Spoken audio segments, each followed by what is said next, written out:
I'm going to ask you to put on your thinking hats for a moment and think along with me. McDonald's. Has anyone ever eaten there? Even to go through the drive-thru.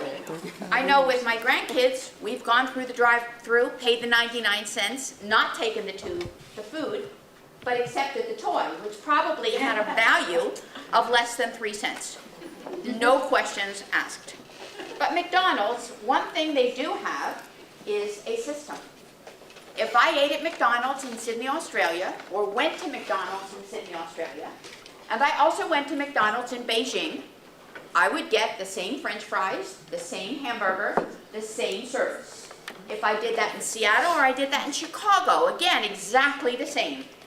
The only time I've ever seen a difference, and it's not as if I travel from one place to another only to go to McDonald's to see what they're doing, but in Moscow, Russia, where I was working for 10 years as an aid contractor, when McDonald's opened, we all waited in line for McDonald's to open. I don't want to tell you, but I must, that my group was waiting in line to use the restroom. It might have been the only restroom in town, and certainly the only one that came with a toilet seat. Because there, when you buy a toilet, it doesn't come with a seat. That's a topic for another discussion. The difference in terms of that McDonald's was, the security guards were waiting in line because people who went into the restroom were walking out with toilet tissue, which is another rare commodity. So people actually stole the toilet tissue and never bothered to buy that same hamburger, that same French fry, that same shake. That's the only time it's ever been different. Our neighbor up the street is Nordstrom. Who likes to shop at Nordstrom's? I love Nordstrom. What do you notice about Nordstrom's? They are so consistent. They are so amazing.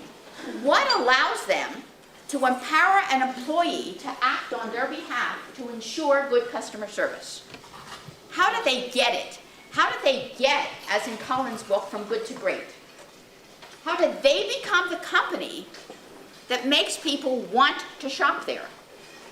I remember being in Nordstrom's once and they didn't have what someone wanted. And the salesperson, the sales associate said, wait just a minute, I'll get it for you. Can you come back in 10 minutes? And that person went to what was then Marshall Field's, bought it, came back and sold it to her. That is real delivery.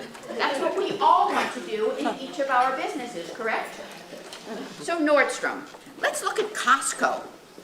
Now that's a real entity, the big box store. That's quite fascinating. At Costco, how do they accept goods, damaged or not, used or not, back repeatedly from one store to another, all across the country and all across the world, and it doesn't matter if you used it, you abused it, or what you did with it, they still take it back with a big smile on their face for a full refund. Could you do that in your business?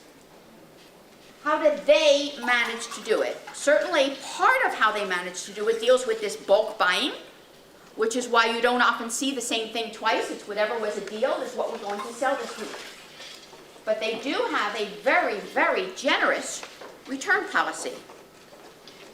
So each of you is a business owner, or perhaps a partner, or perhaps an executive in your own industry or in your own business, correct? And chances are, and I think I'm right, that each of you also might wear multiple hats. Maybe you run carpools. Maybe you're a mom. Maybe you're an aunt. Maybe you're a grandmother, which, let me tell you, personally speaking, is much more interesting than being a parent. Rewarding. You can do no wrong. My grandson, who's 10, is writing a book with him now on how to be a grandmother, and I gave him a series of questions to address. And when it said, is there anything that your grandmother has ever done wrong? And he said, not yet. So chances are you use multiple hats. You wear multiple hats. You do many, many things. It happens. It's inevitable.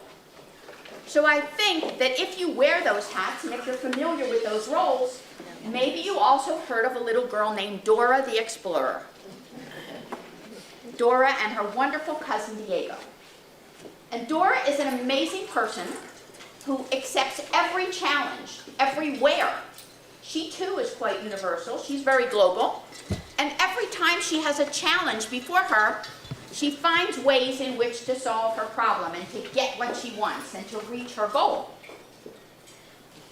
And how does she do it? She does it because she calls on her friends and on her resources. She outsources, perhaps to Matt, perhaps to somebody else. She reaches out to those people who can bring value to her business. She uses a GPS, correct? So the topic that I'm about to discuss with you is really about using your GPS. But I refer to the GPS as your goals, your process, and your systems. This afternoon, I have to speak to 80,000 nurses from 6 nursing colleges in Downers Grove. I went there a couple of weeks ago for a dry run, and I didn't need to go for the dry run, and I was so grateful I did, because the GPS in my car wasn't getting me where I needed to go.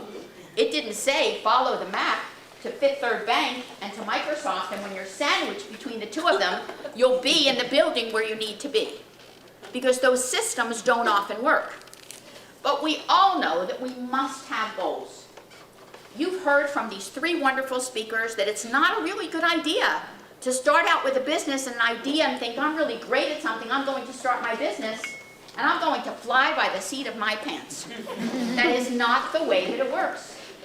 I know I've done that in the past. We've all made mistakes in our businesses, whether they're the LLCs or the not-for-profits. We have all made mistakes at one time or another. But fly by the seat of your pants is not a method. The method has to be in terms of, what is my goal for this business? How do I want to grow it? What kinds of pieces do I need to have in place? What kinds of people do I need to have in place? What is the process that's going to get me from point A to point B and eventually to point Z that will enable me to shine? So I look at that and I look at integration, that whole concept of let me analyze what I have, but keep in mind the fact that analysis paralysis will kill you, literally. If you're thinking and thinking and thinking and thinking and you never get to a decision, and you ask so much advice from so many people that it's virtually impossible to weigh at the end of the day, well, let's see, people in the A to Z category said this, and people in the 1 to 7 category said that, and I wonder which way I should go. We need to have a sense of direction in terms of how we're going to get where we're going to go, and then an integration model that will allow us to reach our goals. So we analyze what it is, we analyze who we need, we analyze who we are and where we're going, and we put that system and that process in place that will enable us to be successful, to get where we need to go. In that process, thank you, in that process, we're looking at, gosh, what will make me successful? Who is my target audience? Who am I attracting? Where do I want to be? Where do I want to be in 5 years or in 10 years? Or do I even plan to be on this earth in 5 or 10 years? And if so, what is my plan for then transitioning my business into a succession plan? Last year, I decided that I was no longer going to be the author of a wonderful best-selling book called Principles and Practice of Infusion Therapy. I am sure that no one in this room has ever read that book. Yet it's in every nursing college all across the world. And I called a girl from Wisconsin and said, Mary, have I got a deal for you? You be my co-author on the 9th edition, and I'll make you the author of the 10th edition. You'll get all of the royalties from that point onward, which is a great deal with Lippincott because the royalties are 25% instead of the standard 7 to 12. It was a really good deal, in return for which I will nominate you for fellowship in the Academy of Nursing. Trust me, it was a win-win for her. It was also a win-win for me because I got it off of my plate. So we need to look at what is that plan, what is that system, what will my results be? How will I evaluate my success?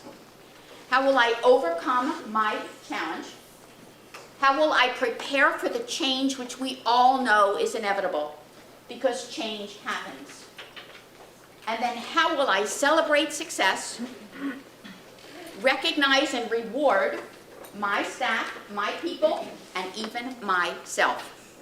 What will I do to put the system in place that allows me to have goals and process and a system that makes my GPS get me from where I want to be to where I want to go?